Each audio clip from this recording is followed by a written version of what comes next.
All right, I think we're going to get started here. My name is Mike Lawson. I'm an associate at Harmonie in Albany, New York.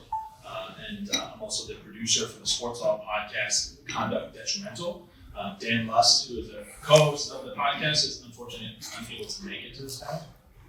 Hi, and I'm Kate Porter. I'm a partner at Baylor Wood, based in New York now, and we'll be relocating to Dallas, Texas in the next few months. So as you can read by the description here, we're going to talk about the Brian Flores case against the NFL. I'm just going to kind of give you a lay of the land here, what we're going to go over with the lawsuit generally, and then some historical aspects of it. So first, we're going to hit on the Harmonie rule, the historical rule coming from the NFL, and what that means and the requirements for the hiring of minority coaches in the NFL. Next, we're going to go over each of the plaintiffs in the class and the certification of the class. And their claims against each of the individual teams as well as the NFL. We're going to discuss the defendants in this case, obviously the NFL and the 6 teams, as well as the John Does, which are basically the entirety of the NFL has been implicated here. We're also going to talk about some of the potential plaintiffs in this. If the class is certified, who's going to grow, who can be another potential plaintiff in this case. And then we're also going to talk about some of the precedents here. We're going to talk about other class actions against the NFL, and we have the concussion lawsuits that we can talk about. We're going to talk about Eric Reed, Colin Kaepernick, and John Gruden and their cases against the NFL, as well as some of the more recent ones that we've seen go all the way up to the Supreme Court with the NCAA cases, Austin and O'Bannon as well, with names and likeness, which is separate but still involved here. And then at the end, if we have time, we're going to talk about where this case is going. So it's still pending here. Actually, today is the pre-trial or the initial conference. Right. So we're going to talk about will the class be certified? If not, are they going to be forced into arbitration? Who's going to be the arbitrator? Right. Roger Goodell is typically the arbitrator for this, but as the NFL is a defendant and the teams, is there some sort of potential bias there? So a lot to cover here in just an hour, but we're going to do our best to be succinct and go through everything. So. Like I said initially, we're just going to go over the Harmonie rule. Dan Harmonie was the owner of the Steelers, and he was the president and the chief of the diversity committee in the early 2000s. In 2003, the NFL came up with this rule to implement that would require teams to interview in order to give a basis and a pipeline for diversity within the coaching aspect of the NFL. And that involves, at the time, mostly head coaches. Has since been amended to include offensive coordinators, defensive coordinators, assistant coaches, general managers. Now, even more recently, too, they're also including interviewing females and having at least one sort of minority, whether that's a black coach or a female coach, as an assistant. And they're even doing they're incentivizing teams by giving them draft picks if they have some sort of minority coach in their organization. We saw that this year with the third-round picks that were given to a lot of the teams. So since, I guess, Kate's going to talk about more of the statistics, but at the time in 2003 when the Harmonie rule was implemented, there were 3 black coaches at the time, and this is implicated in the lawsuit as well. At the time the lawsuit was filed, there was only 1. Since the filing of the lawsuit, 2 more have been hired. So again, we basically have broken even in approximately 20 years since the Harmonie rule. So the allegations in this lawsuit that Brian Flores has made and the other plaintiffs is that even though the Harmonie rule has been around for 20 years, there really has been no progress, and teams have been using it more as a checkbox to adhere to the NFL's rule instead of actually having some sort of successful diversity within the coaching staff of the NFL teams. Yeah, perfect. And picking up what Mike said, what spawned the Harmonie rule was really in 2002. So Johnny Cochran Jr. And a group of civil rights attorneys and labor economists put together a report called Black Coaches in the NFL, Superior Performance, Inferior Opportunities. And so it analyzed the NFL's hiring process and firing practices over the previous 15 seasons, included statistics, and basically took this report to the NFL and said, look, do something or we're going to do something. And so that kind of forced the NFL's hand to create a rule, to look at its policies and then create a rule that was aimed at promoting diversity and hiring of head coaches. At the time, it was just, as Mike mentioned, just kind of limited to head coaches. It's since been expanded. And so, unfortunately, the rule hasn't had its intended effects. I think in the first few years following the implementation or the adoption of the Rooney Rule, you saw more black head coaches and persons of color in head coaching roles in the NFL. That has since gone back down, and as Mike mentioned, kind of now broken even. There's the statistics that are listed in the Flores complaint. So currently, or at the time that he filed this complaint in February, only one of the NFL's 32 teams, or 3% of the league, employed a black head coach. Only 4% of the NFL's 32 teams, or 12%, employed a black offensive coordinator. Only 8 of the NFL's 32 teams, or 25%, employed a black special teams coordinator.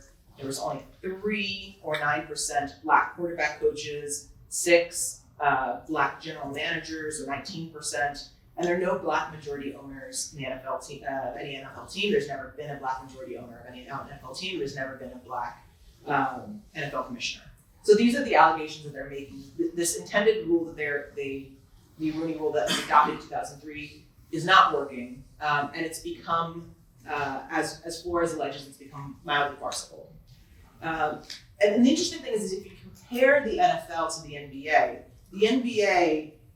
in the 2021-22 season had 14 black head coaches in NBA teams. There's 30 NBA teams. That's approximately 47% of all teams in the NBA had a black head coach, whereas only one NFL team at the time the complaint was filed had a black head coach. So it's an interesting dynamic between the two leagues. And then the other interesting thing is, at least in the past 10 years or so, the Rooney Rule internationally has been lauded as something of the gold standard. So if you look at the English Premier League, for example, if anyone's follows soccer, the teams, and there's always a discussion about improving minority hiring for manager or head coach positions in the Premier League, for example. And oftentimes people who are pushing for reform say, well, look, you have the Rooney Rule in the NFL, look what a great job it's doing. And so it's kind of interesting to see this complaint and the allegations made by Flores and the other class representatives in this complaint who say, well, hold up, the Harmonie rule isn't what you think it is, and it's not having the intended effects. And so this gold standard, or what's viewed as gold standard internationally, is not quite that. I think just before we get into the plaintiffs too, one aspect of this is timing. We talked about the time that the Rooney Rule's been around, but the timing of the lawsuit itself. This was filed the week of the Super Bowl, so it definitely caught the attention of everybody in sports and everybody across the NFL. It was definitely filed intentionally to do just that. But the other part of it is it was also filed at a time where the hiring process was happening. So a lot of these teams who were not in the playoffs, not in the Super Bowl, were going through their hiring and interview processes for their head coaches, for their offensive coordinators, defensive coordinators.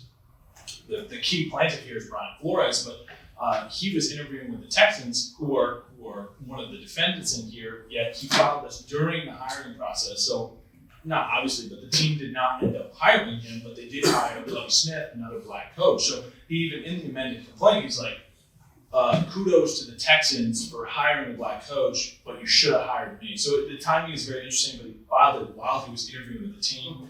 And then the other, like I said, now there's 3. You have Mike Tomlin with the Steelers, who now Brian Flores is the coordinator for the Steelers under Mike Tomlin.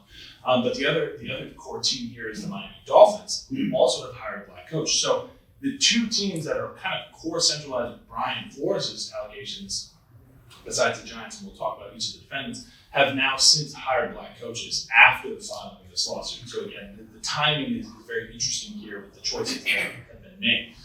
So again, let's kind of switch gears here and talk about the plaintiffs. So I mentioned Brian Flores. We also have Steve Wilkes and Ray Horton. They kind of cover a lot of different areas that this class is looking to in total cover. You have Brian Flores, who was a head coach and a successful one in that, kind of turned around the Miami Dolphins. And he was ultimately fired for, they were kind of, it's almost like a indifference between the personalities, and he actually alleged that they were offering to pay him $100,000 to lose games, and he didn't want to do that. They ended up having successful seasons, and they ended up firing him for that. So he has a separate claim kind of in there for wrongful termination under the discrimination allegation. But then you have Steve Wilkes, who is alleging that he was a bridge coach for the Arizona Cardinals. And you have Ray Portman, who was a successful coordinator for multiple teams in the NFL for 20, 30 years and just hasn't been able to get to that head coaching job, even though he's had numerous interviews. So those are our three plaintiffs, and they're trying to be certified as a class. And the class is going to cover, I'm reading this directly from the lawsuit, all black head coaches, offensive coordinators, defensive coordinators, quarterback coaches, as well as general managers, and any black candidate for those positions during the applicable statute of limitations period. So really encompassing any black coach who was interviewing for any of these positions within the front office or the coaching staff of the teams to be certified within the class. That might be added later. We'll talk about potential plaintiffs too. But Kate's going to talk about each of the plaintiffs more specifically and the claims against each of the teams. Yeah. All right, so moving to the individual plaintiffs. So Brian Flores is obviously the named plaintiff. He was the first one to bring this complaint. And he makes allegations against three different teams. So he makes the first allegation against the Dolphins, who were his employer. He starts with basically saying that the Dolphins owner, Stephen Ross, attempted to incentivize him to tank after he was hired in 2019. So Ross wanted to get better draft picks. The way the NFL works, the teams with the worst records get the highest draft picks. And so Ross actually went as far as to offer Flores $100,000 for every loss that season. And this creates a whole other group of issues for the NFL, right? I mean, you have basically a head coach making allegations that a team owner is trying to throw matches, essentially. So I feel like that's another lawsuit or maybe not lawsuit, another action that will be brought probably against Ross in the future. I wouldn't be surprised if we saw some sort of disciplinary action against the team, maybe loss of draft picks, things like that. Because certainly I don't think it's good for the NFL to have their team owners being accused of purposely trying to throw matches. It's something that's probably been discussed for many years, but I don't think there's ever been strong allegations as this one. So Flores states that as his team won games late in the season, the Dolphins general manager Chris Greer told him that Stephen Ross was mad and that the on-field success was compromising the team's draft position. And then Flores also alleges that Ross pressured him to recruit a prominent quarterback at the end of the 2009 season, but the quarterback was still under contract with his own team, and so Flores refused to have meetings with this quarterback or try to recruit him because he didn't want to violate the NFL's tampering rules. So then there's a story that he has in the complaint, but Ross apparently invited Flores onto a yacht for lunch in the winter of 2020. And he informed him, this quarterback's going to be conveniently arriving in the marina at the same time we're there. I mean, why don't you go ahead and have a meeting with him? Flores refused to have this meeting, and he says after that he was treated with disdain and held out as someone who's non-compliant and difficult to work with. His allegations against the Giants. So in January 20th of this year, after Flores let go from the Dolphins, he was interviewing with the Giants. He interviewed in January for their head coaching vacancy, and basically categorized this as a sham interview. He says that he was called in for an interview and given an interview just so the Giants could comply with the routine rule. They had no real intentions of hiring him. And so he allegedly spoke with the Giants via Zoom on January 18th, right before they hired the Buffalo Bills assistant general manager Joe Schoen as its GM. The next day, he had another interview. The final interview date was finalized for January 27th. And the Giants co-director of player personnel, Tim McDonald, texted Flores saying he hoped he would come in and win the effing job. Hours later, Flores, and he actually attaches a screenshot of this text conversation he had with Bill Belichick. He said he received a series of text messages from Bill Belichick stating that he heard from Buffalo and the Giants that you're their guy. And Flores looks at this and he says, well, I haven't actually formally interviewed yet. And he said, do you mean that you might have seen this to Brian Daboll, who's now the Giants head coach? And Belichick responded and said, oh, sorry, I effed up this one. I double checked and I misread the text. I think they are named Brian Daboll. I'm sorry to hear about that. So that's his allegation against the Giants. He's being brought in as a sham interview. They had no real intention to hire him. They had already basically made a decision before they were going to interview him to hire someone else. I think just to interrupt for a second, the two things that really got most people's attention is the lawsuit started off with that text from Bill Belichick. Like that was the most eye-opening thing. Was sorry I effed this up was the first line of the complaint, which is unbelievable. Everyone's like, what did Belichick do now? But Bill Belichick is one of the most prominent coaches for the Patriots. He had unbelievable success with Tom Brady. But then the other thing that you said before, the interesting piece is that the separate allegation that Stephen Ross was throwing games. And I don't know if everyone here is a big football fan, but Tom Brady, there was allegations that actually Tom Brady was going to go to the Dolphins, but because of that allegation, then Tom Brady kind of walked it back. He's like, I want you to figure out what's ever going there, and I'm going to go back to the Buccaneers and play again. But there's an interesting backlog here where Bill Belichick had some sort of playbook in his head where he's like, I don't want Tom Brady going to the Dolphins, so I'm going to send this text and I'm going to blow this all up, and he's going to file it. It's just interesting the way that this was kind of presented in the lawsuit. Yeah, definitely. And I think also just the screenshots of Belichick's conversation were eye-catching. So Flores also makes allegations against the Broncos. This is the third team. He alleges that he had a similar scenario where he was interviewing for the Broncos head coaching vacancy in 2019. He stated that then Denver GM John Elway and others arrived to the interview an hour late. They were clearly hungover. They'd been drinking heavily the night before. They were disheveled. And so seeing that, he realized that again was a sham interview. They had no intention of hiring him. They'd already made their decision. And Elway was just showing up so they could check a box. In the amended complaint, he's now alleging 2 retaliation claims as well. So he says that the Texans, as Mike mentioned before, he was interviewing the Texans, and the Texans retaliated against him by removing him from consideration for the head coaching vacancy due to his decision to file a lawsuit and to speak publicly about systemic discrimination in the NFL. And then he also asserts a claim against the Dolphins. So he says the Dolphins have retaliated against Flores by refusing to comply with its obligations under its employment contract and asserting baseless claims against him, including that he should be obligated to return Dolphins wages paid to him because the Dolphins claim that those wages were paid conditional on him not suing the Dolphins. So he's 2 retaliation claims there.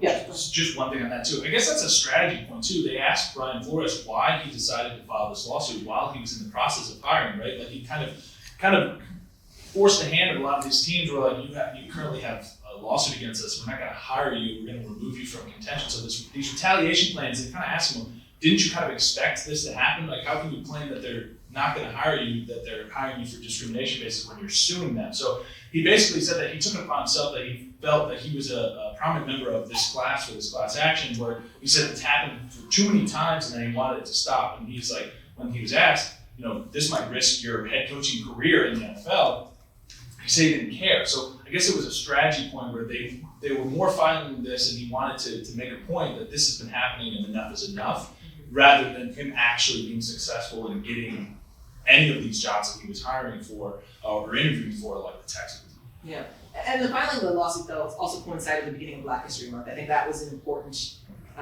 piece in terms of the timing of when he decided to file.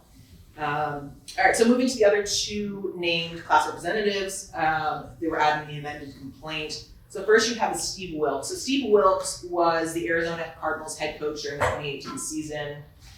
He basically claims that he was hired by the Cardinals as a bridge coach. The Cardinals had no long-term plans to keep him as the head coach of the team.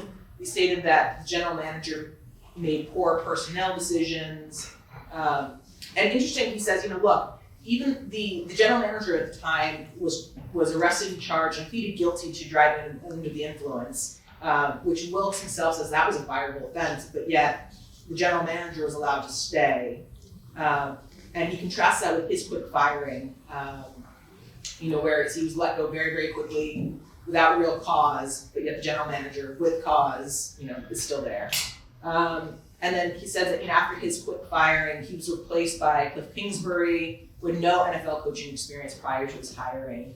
And the interesting thing about Kingsbury, and I think you're seeing this a lot in the NFL, is there's now a growing movement, it's called the Sean McVay effect, where you have a lot of young white coaches with not a lot of coaching experience being hired given head coaching roles in the NFL.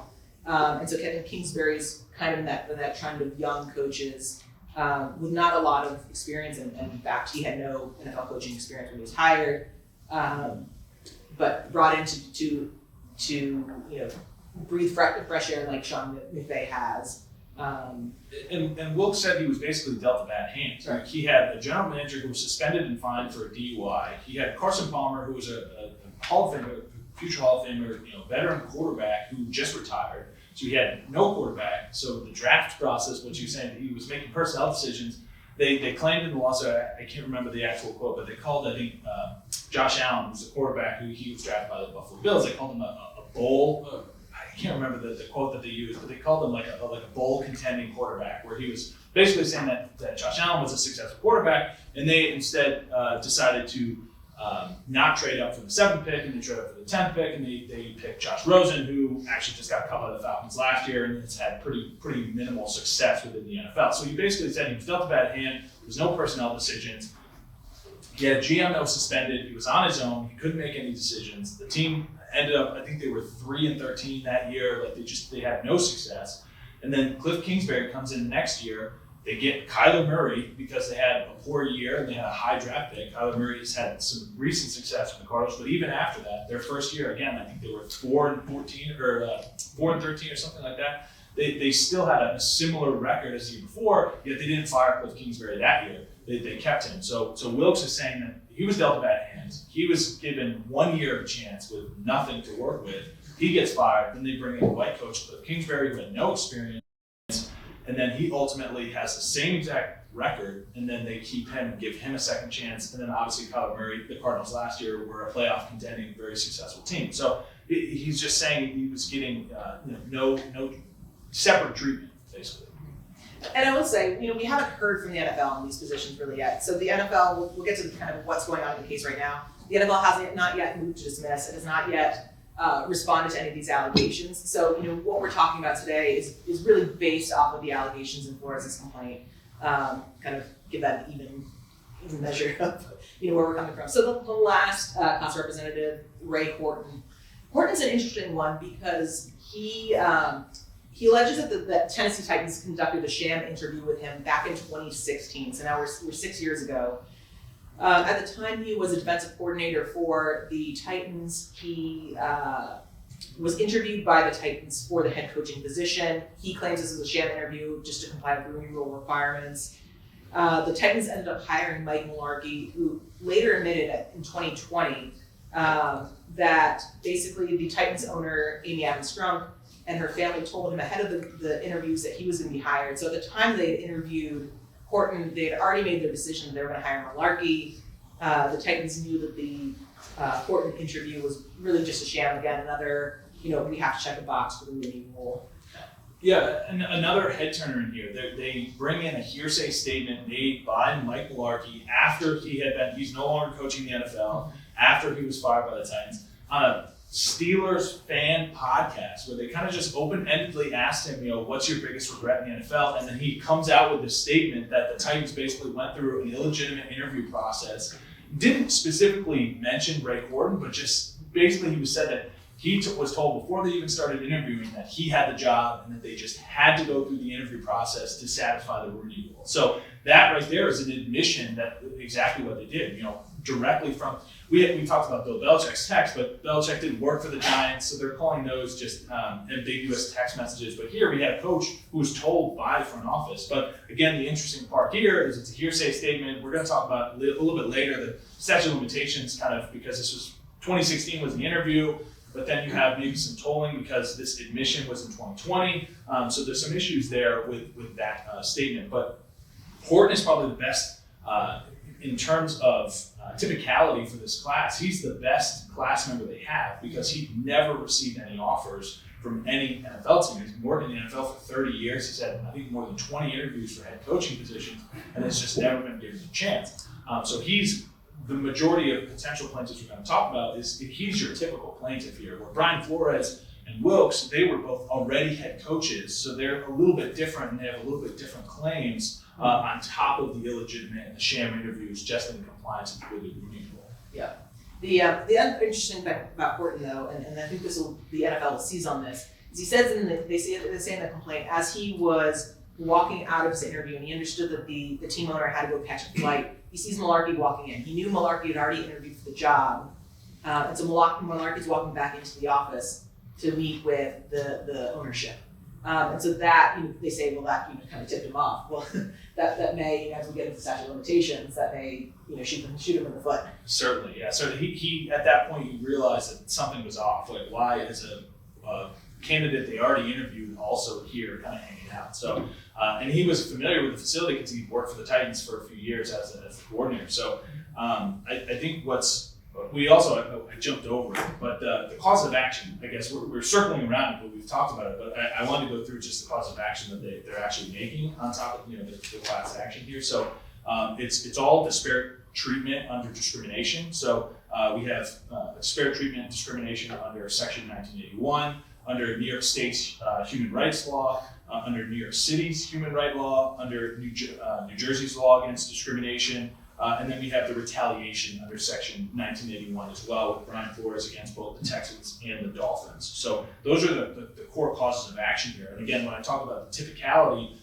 what do the members actually mean? If they are going to actually certify this class, do they have the typicality requirement of all of these coaches to meet these types of causes of action under the discrimination, whether that's the sham interviews, but Brian Flores is talking about retaliation. He's also talking about wrongful termination. And we'll talk about the general manager for the Raiders as well. McKenzie was fired. He thinks he was wrongfully fired under the discrimination part of it too. So that's definitely the key part of this, is whether or not they're going to certify the class, obviously, but the typicality of who this class is actually comes of. Mm-hmm. And the interesting is the relief that they're requesting. So they're seeking primarily injunctive relief. So Flores wants the court to appoint an independent monitor. He wants the court to enforce policies that promote Black ownership. He wants increased transparency in hiring determinations, meaningful incentives, increased visibility for Black assistant coaches, increased pipeline for Black coaches. So these are all the injunctive relief. He's requesting affirmative injunctive relief on all of these points that the NFL make meaningful changes. And then also seeking monetary relief, so damages with respect to the violation of his civil rights, and pre and post judgment interest as well. For the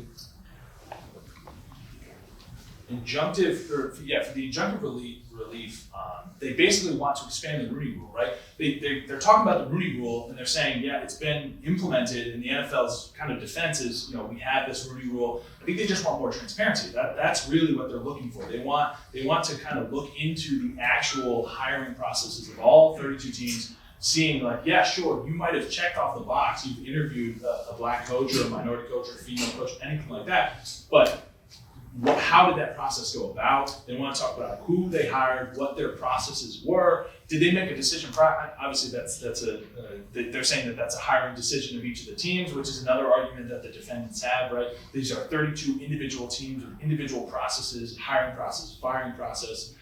So that's another part of it. They basically just want to open up the Rooney Rule where there's more transparency within the NFL as it pertains to minority coaches and even ownership.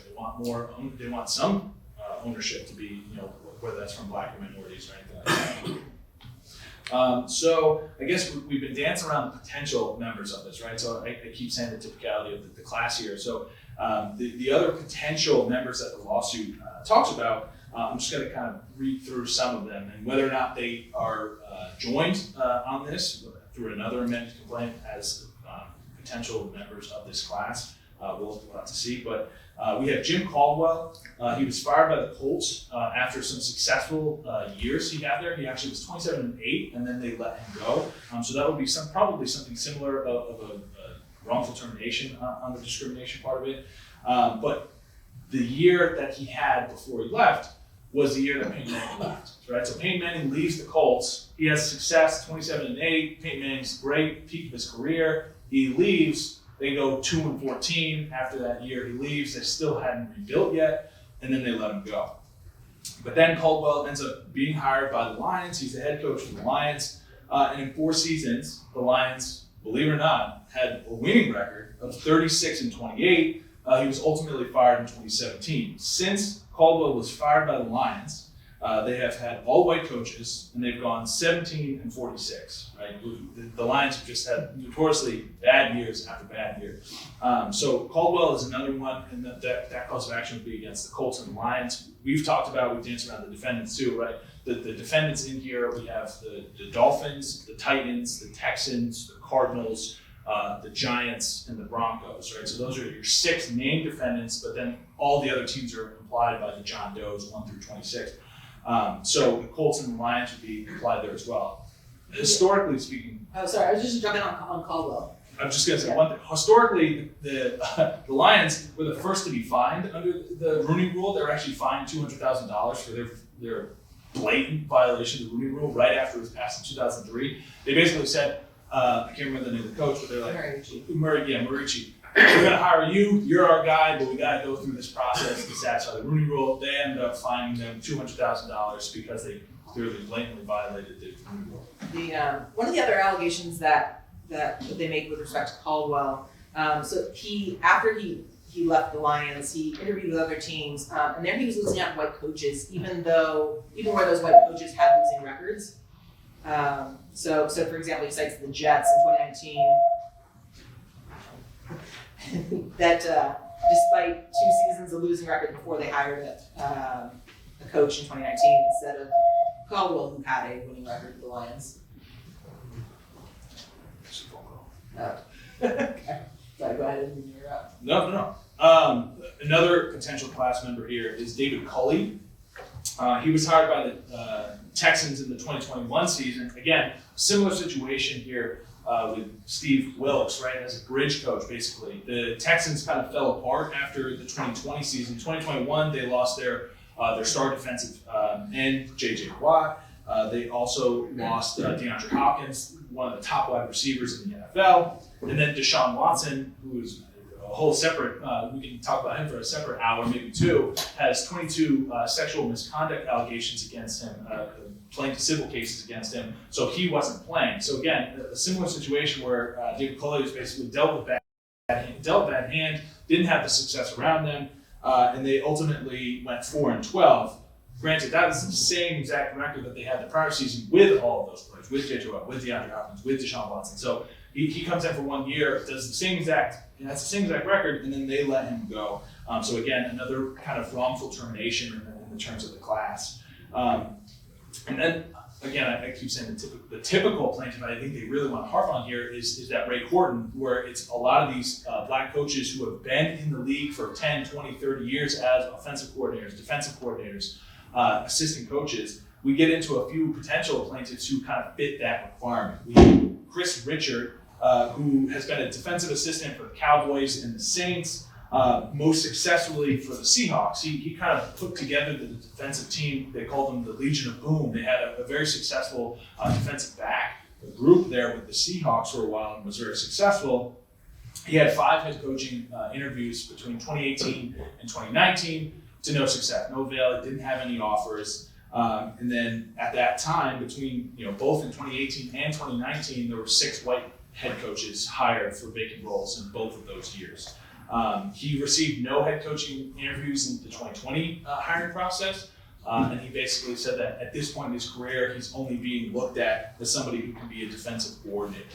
Do you have anything on him? Another one is Terrell Austin. He's been a coach for a number of teams, been in the league for about 20 years, Seahawks, Ravens, Lions. He's had at least 10 interviews in the past 5 years. Again, no offers.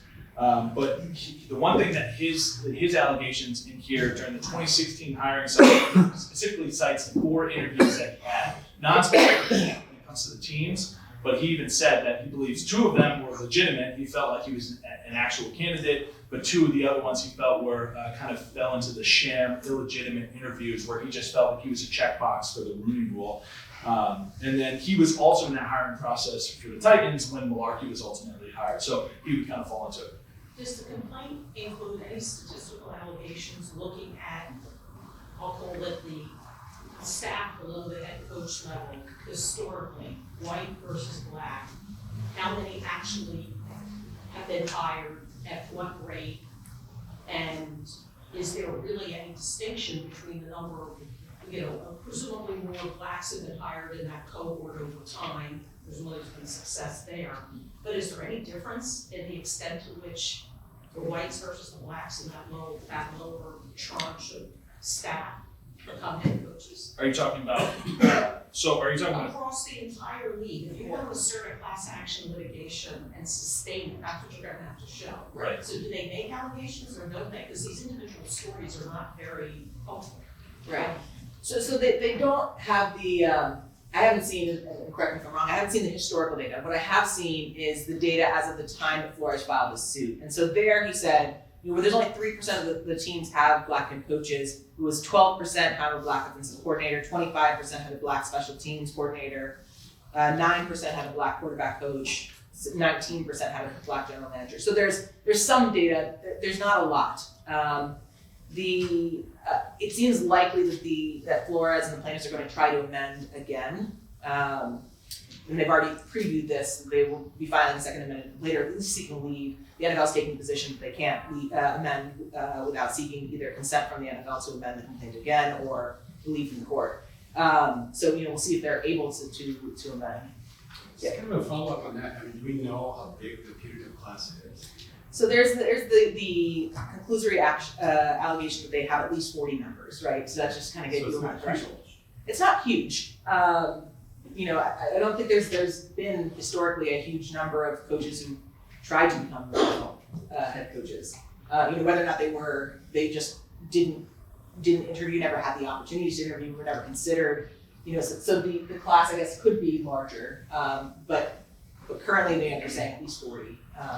And I think you have to look at it as the pool of Right. all of the underclassmen, that's called, I don't know Right. what you call these people, assistant coaches and all the rest of it. But if they don't include analysis of that group, they're getting nowhere. They lose this class. They're not going to get the class over. And I'm a plaintiff. Class action. So I don't know what I'm missing, but it sounds very. Well, that's the question. I mean, does he get further, and does he get better relief if he doesn't put this lawsuit, an individual lawsuit versus a class lawsuit? I understand the injunctive part of it. So the interesting thing about the individual lawsuit is Flores and most of these coaches have arbitration clauses in their employment contracts, and so they're going to be fighting tooth and nail to avoid arbitration here. Because once you get into arbitration, right, you're behind a locked, closed door. The big real impact of your litigation goes away, and then of course whether or not you can arbitrate class claims.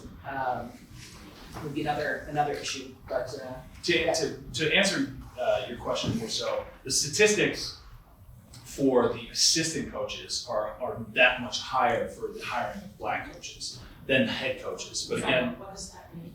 I don't understand what you just said. so like for offensive coordinators, defensive coordinators, assistant coaches, there's a higher percentage. I don't know the percentage you said. There's a higher percentage, so the entire pool of coaches that are involved here that could potentially be members.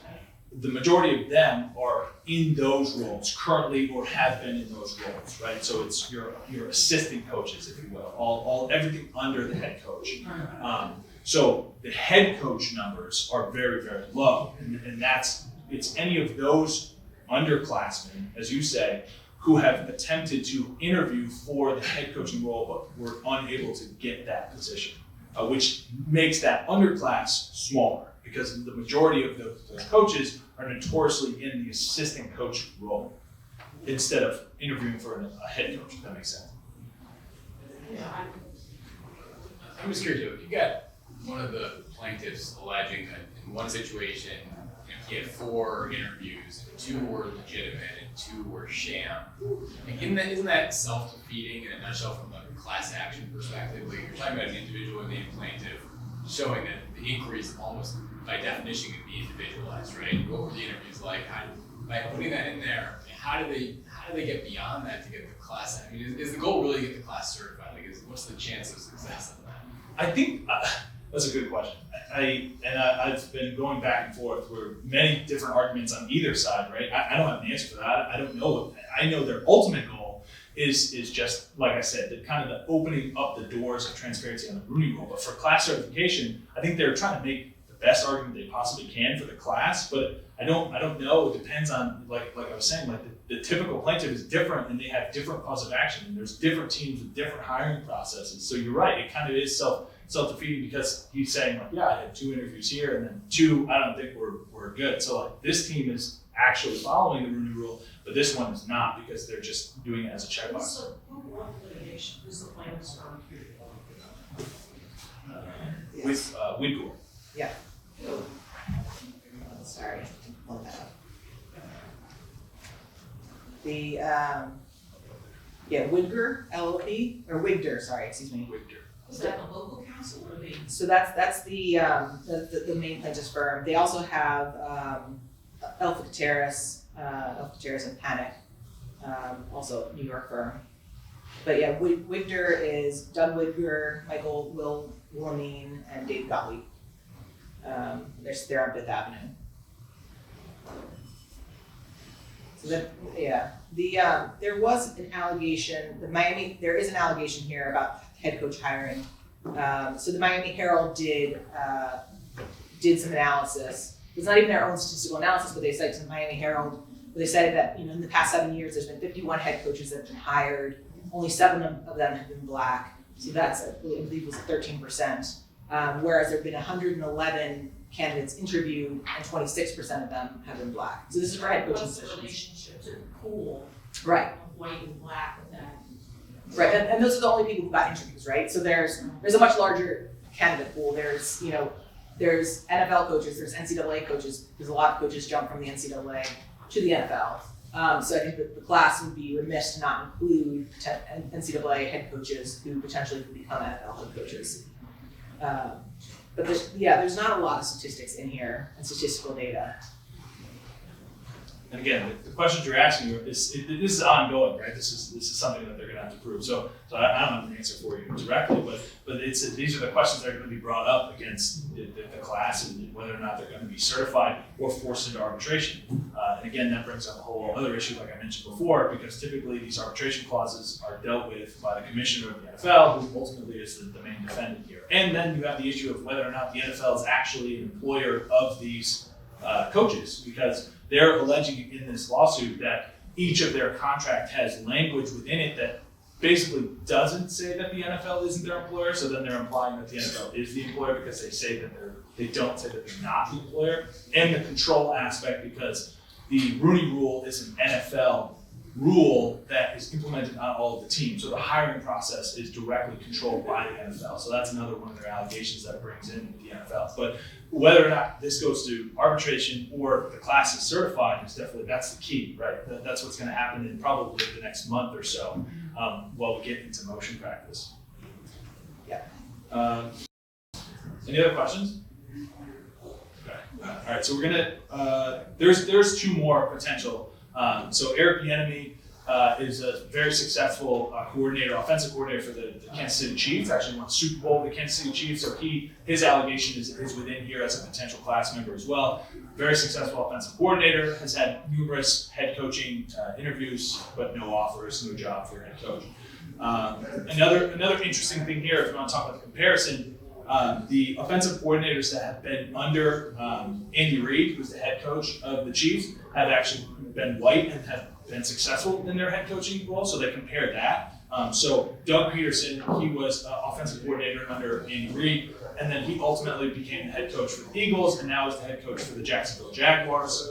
And then we have Matt Nagy, who was offensive coordinator for Andy Reid, and then ultimately became the head coach for the Chicago Bears. So there is the comparison between somebody who's in the same exact role. All 3 of them were offensive coordinators and had success, more success if you will, with Bieniemy, because he won a Super Bowl, and then yet he doesn't get the head coaching job, and the other 2 white coaches ultimately did.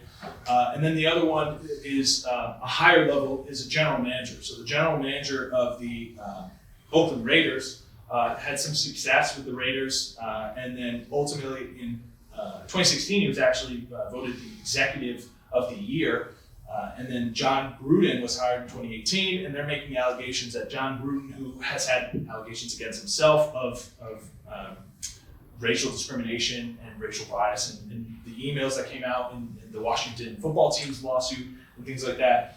They say that after Gruden came in, the team kind of pushed him out, and they make the allegation. So throughout this whole lawsuit too, they talk about the pool of NFL players, right? The most common coaches who ultimately go on to coach were at one point some sort of player in some sort of fashion, an NFL player. And they're saying that the majority, usually over 70% of the pool of NFL players are black or a minority. So they're talking about, in the Raiders context, at the time that McKenzie was the general manager, 82.3% of the team's players and personnel were, players were black, and then that fell in 2021 to 67.2%. So he was saying, he was alleging that he was upholding and having diversity throughout his team, and then ultimately after he was pushed out, they fell backwards in terms of diversity numbers.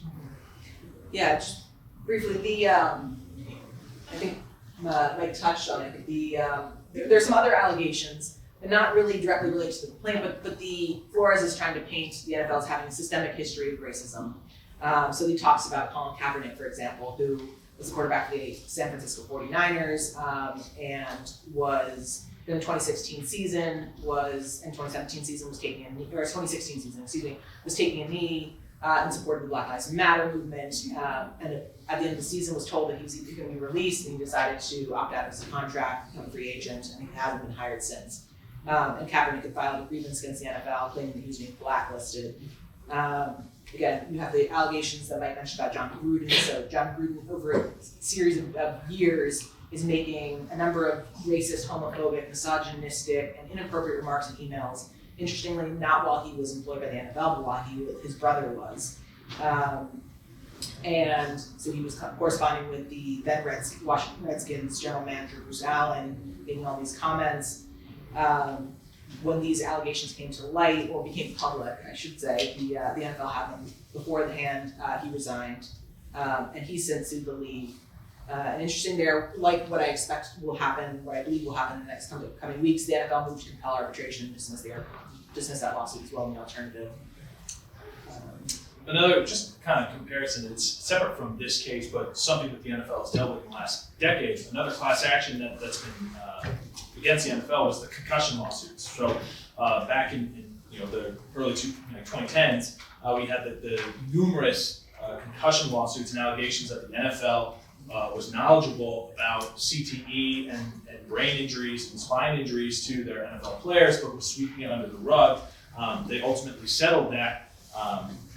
I think it was in 2017 was the ultimate settlement, and it was an uncapped group basically. And another, again, I'm trying to paint this picture that the NFL has had a systemic issue with racial discrimination.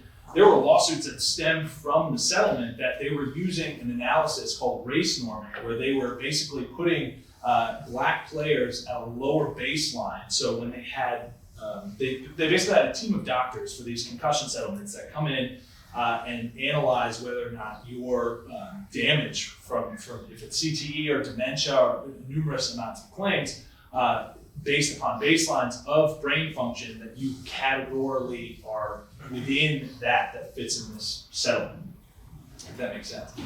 The race norm, what they were doing was they were taking black players and putting them at a lower threshold than white players, so when they showed decrease in brain function, it was a smaller gap versus white players. So there was separate lawsuits, which is an interesting procedural issue. It went in front of, it was in the district court in Pennsylvania, Eastern District Court of Pennsylvania, and the judge who oversaw the settlement actually dismissed those lawsuits on a procedural issue because she basically said that they were lawsuits that were going against the judicially approved settlement, so it was a collateral attack on the settlement. But what she did was she forced them, the NFL and the class council, to go back into mediation and kind of figure out this race norming statistical analysis. So it was just an interesting procedure that they did on this class action, where they forced them to go back in mediation on a separate issue within the settlement.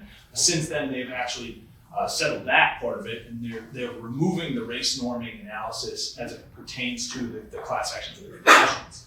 Another kind of comparison that we're seeing, like I mentioned before, is the NCAA cases with name, image, likeness. Now, this is separate from racial discrimination, but it's just another class action that we're seeing more popular against sports leagues and sports franchises. the NCAA, and this went all the way up to the Supreme Court with NCAA versus Austin, and then the rampant name, image, and likeness that has since come out from that. And we see the Supreme Court, the current bench, is basically in favor of these antitrust violation cases where they're catering to these leagues that aren't, I think Kavanaugh said, above the law, right? The NCAA is not above the law. So, and they even took a shot at Major League Baseball's antitrust exemption and all these different things. So it's definitely a ripe area for class actions against sports leagues right now. I think we are running out of time. We have 10 minutes left. So I think another issue we can kind of is we've been talking about this whole time is where do we go from here? What's happening with this case? Right now, like we said, the initial conference is happening right now, but motion practice is the next step. So motion compelled arbitration, what Kate was saying before, that's going to be our first step here. Yeah, exactly. The NFL has stated, we believe these claims are arbitrable. Flores had an employment agreement with Dolphins. His claims against for disparate treatment and discrimination against the Dolphins and against the league are governed by his employment contract. Those should be arbitrated. So they've come out and said, look, we're going to move to compel. In the alternative, we will move to dismiss, right? So they can't do it the other way around because potentially implicates a waiver of the right to arbitrate. And in the amended complaint, Flores attacks this and says, the court should actually just ban forced arbitration of employment disputes like this one, which obviously will not gain traction, or is unlikely to gain traction. But the NFL Constitution and bylaws says that the commissioner shall have the full and complete and final jurisdiction and authority to arbitrate any dispute between a player, coach, and any other employee of any member of the league or a combination thereof, and any member, club, or clubs. And then obviously Flores' employment contract will have the consent to arbitration because arbitration requires consent by both the parties. So it's pretty clear that Flores, or at least some of its claims should be kicked to arbitration. I would be surprised if they weren't. They seem to fall square under the arbitration clause in his agreement. And if that happens to the NFL, I think that takes the teeth out of this complaint, right? The biggest thing that Flores had going for him was this is all going to be heard in the public arena. And by kicking the case to arbitration, it's in theory confidential, so these matters won't be heard publicly. Arbitration also will be limited discovery, if any discovery. And so you're going to get to the point where the claims that Flores is alleging and his ability to establish those claims will be much more difficult for him. Some of the other, Horton's an interesting one. If Horton doesn't have an employment contract, so his claim was that after, I guess he was still employed by the Titans at the time he was interviewing for the head coaching position. But unlike some of the other named plaintiff class representatives who were claiming that they were fired and treated differently because they were of their race, Horton's slightly differently positioned. Horton's case too, I touched on it before, but Horton's case is interesting because of the statute of limitations implications. So the defendants have basically said that they're going to file a motion to dismiss for statute of limitation purposes, as well as failure to state a claim. But they're saying this is from 2016 hiring process, so this is 6 years ago, so it's past the statute of limitations. They're going to have to the plaintiffs are going to have to make an equitable tolling arguments, basically saying that he didn't have a reasonable expectation. He had no reasonable knowledge that they had this illegitimate interview, even though that could be a difficult argument for them to make because he walks out of the interview and he sees Malarkey standing there.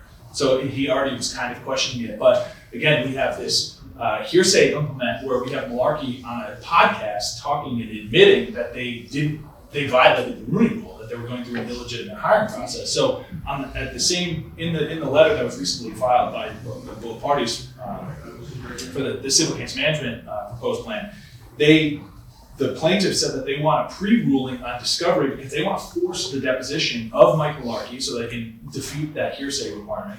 And then the entire ownership of the Titans so we can get a little bit more information to pass on some of those motions. Right.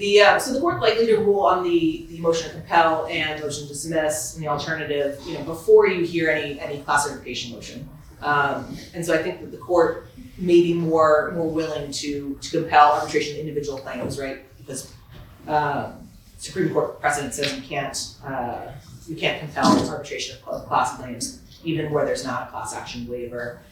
And then, so what's next? The Flores is going to push for discovery sooner rather than later. The NFL is going to respond and say, and they have in their case management conference memo. They said or discovery before the court resolves these pending motions would be inappropriate, and particularly where there's likelihood or potentially some of these claims will be kicked to arbitration.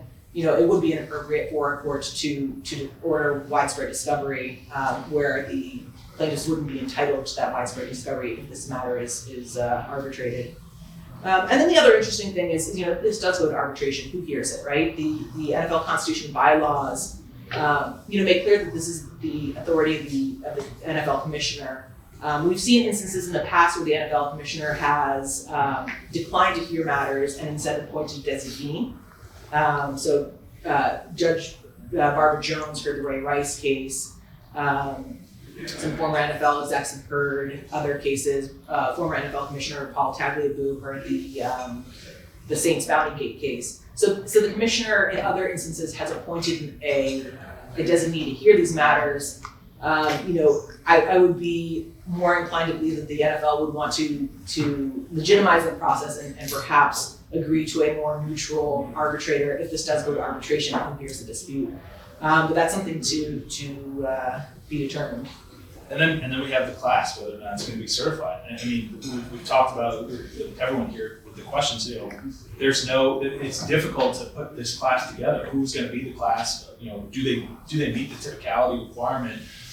Especially if they lose Horton, if they lose on a motion to dismiss for a violation of statute of limitations, Horton was probably your closest for a typical class member here, because the majority of the class that they're going to bring in are assistant coaches who fail to get to that head coaching role, as opposed to Brian Flores and Wilkes, who they were head coaches, and they're also making claims for wrongful termination. So those are kind of separate issues. And the question that you posed too, like even some of the proposed class members believe that some of the interviews were legitimate, but some were illegitimate. So how can they differentiate between each NFL team that was conducting these interviews and whether or not they all kind of fit in that typical class member? So it's definitely something to definitely keep an eye on. Within the next month, we're going to see all this motion practice come through, and then the defense's answer is due by the end of May as well, if we haven't gone that far. So